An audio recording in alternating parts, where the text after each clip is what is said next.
Royals continue to dominate the papers over the weekend. So to bring us all the latest, we're joined now by Royal Editor Camilla Tominey. She's Morning, here, Camilla. she's at home. Come on, hello, darling, you all right? I'm fine. I have had COVID, but I'm over it now. I've tested negative. Oh, great news. Congratulations. I'm glad you're okay. Thank OK, you. let's go straight into this. Loads going on.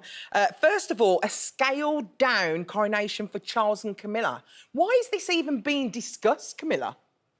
Well, I think, Alison, it's been born out of the fact that the Queen obviously said that Camilla should be Queen in her address for a Platinum Jubilee. So as though we look back, don't we, at the last 7 decades, but we've always got to have an eye on the future, as the Queen does herself.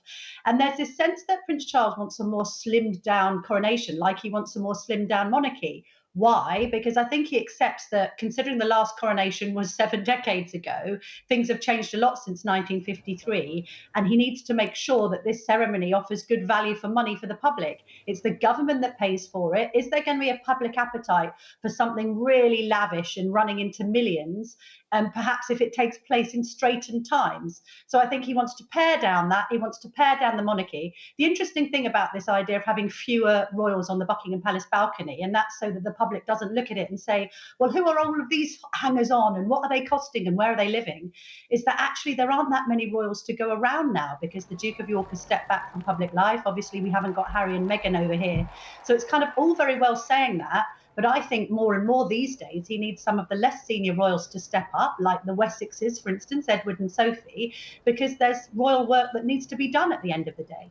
Is this a sign of progress for you, Camilla, and a sign of Charles kind of getting the public mood? And also, I guess my other question would be, is this his choice 100%? I mean, is he guided on these decisions, or would this be him sitting down with the Queen, maybe?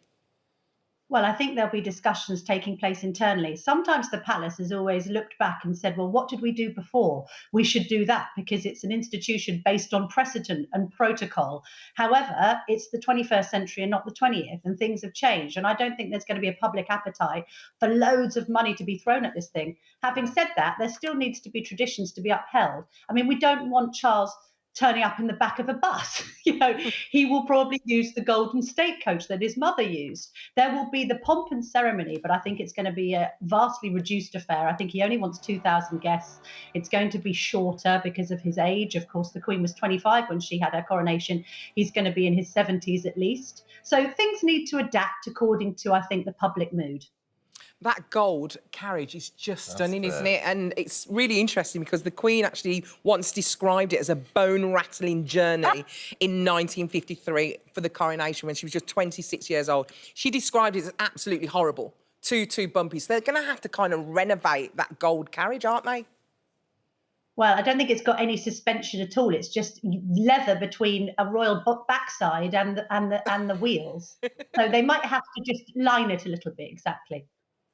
But Camilla, there's just to go back just a second. I was reading, I think it was this morning or over the weekend. This is the only coronation in the world that will be church and state. Is that right? So therefore, there has to be a certain element of pomp to it, I guess.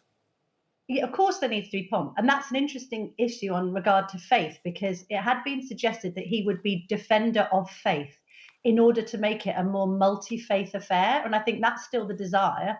But at the end of the day, he is going to be head of the Church of England. So it's always going to have some religious connotations. But I think they also want to make sure that it is multicultural and representative of everybody in Britain, rather than the coronation in 53 being kind of a hark back to the empire. It's got to have a completely different tone to that for obvious reasons. OK, let's talk about Harry's new book, because that is soon to be released. It's a £14.7 million memoir due to be published later on this year. And apparently his friends are saying so much. They're saying they've warned that his upcoming book is going to shake the monarchy like no other. Is this true? What's happening? Do you know any details? We can only guess, Alison. At the end of the day, if he's being paid nearly 15 million quid for it, you'd expect it to be rather shaking off the monarchy, because he can't just come out with some anodyne tone that doesn't tell us anything. Is it going to be Oprah Winfrey on steroids and have everything plus more in it? Well, yes, probably. I mean, they're going to be looking also to serialisation rights. I don't think the palace is feeling particularly comfortable about any of it, but actually it's completely out of their control. I mean, from their perspective, you can't have it both ways, can you? You can't kind of sever the royal ties, although they remain much loved members of the family, and not expect them to behave independently. Having said that, you would hope that in her Platinum Jubilee year, and when she's turning 96 in April, that Prince Harry will have some respect to the Queen's age and advancing years, and not do something sort of so sensational that it knocks the sails out of the monarchy in such an important time. And he will rock up for the Jubilee, won't he? Well, we think so. We don't know whether it's going to be just him because of that row. Do you remember a few weeks ago we discussed this idea that the whole family couldn't come over because they didn't feel they would have enough security? And there's now a judicial review going on with the Home Office to make sure that they are adequately protected because they've lost their taxpayer-funded bodyguards. That seemed to lend itself to the idea that Harry would come, but not Meghan and the children.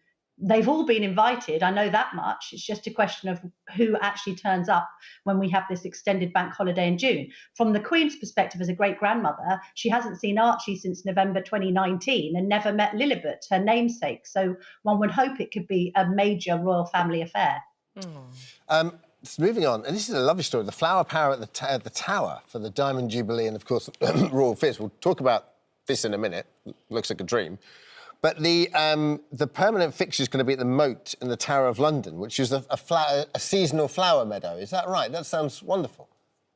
A multicoloured seasonal flower meadow that is going to change in colour and dimension as the year goes on. But it's going to be a permanent tribute to the Queen, which I think is amazing. Obviously, we fondly remember the poppies at the Tower and how magnificent they were. But this is really, I think, representative not just of our colourful Queen, OK? She's a woman who's always worn clothes so she can be seen to be believed and always been brightly coloured with her hats and her outfits, but also a lover of nature. I mean, we know she loves dogs and taking her dogs for the walks, but also that she loves the countryside. So I think this is perfect. And also just from the punter's point of view, it's going to be a joy to behold, isn't it? Yeah, absolutely. And this is so lovely that we can share with the royal family and we can enjoy this lovely glass of fizz. She's a lover of nature, but she's also a lover of a fine wine. And Buckingham Palace has launched this, it's £39. It's an edition of fizz for the Jubilee. It's a blend of Chardonnay, Pinot Noir, Pinot Meunier from the vineyards in Kent and West Sussex. You can purchase it on the Royal Collection website. What have you got? Camilla, do you have a little... You got a direct line to the guys? Have you got a little glass there or not? I would love a glass, but I'm teetotal, like the Queen, may I point out. So they bring out this champagne in the year that she gives up drinking. That's kind of ironic, isn't it? It is, She's given up drinking for a good health, but is it nice? Oh, yeah, it's absolutely delicious. And these glasses are lovely, but they've got to go back to the palace. Oh. Sorry. When you say the palace, do you mean the Palace of Birmingham? The Palace of... Hammond Palace. Hammond's official seat. Camilla, thank you so much. Camilla, is that a picture of you and Gary Barlow? Yeah, do you want to see it? Hang on. I was just thinking, your husband looks exactly like Gary Barlow. Oh, no. Oh, look at that. On the wall. I think that was in Jamaica. She's pretending that he's her husband. I went with Gary and he was there. Oh, I love it. Thank you so much, Camilla. Thanks, Camilla. Give Gary a kiss from me. Thanks, Camilla.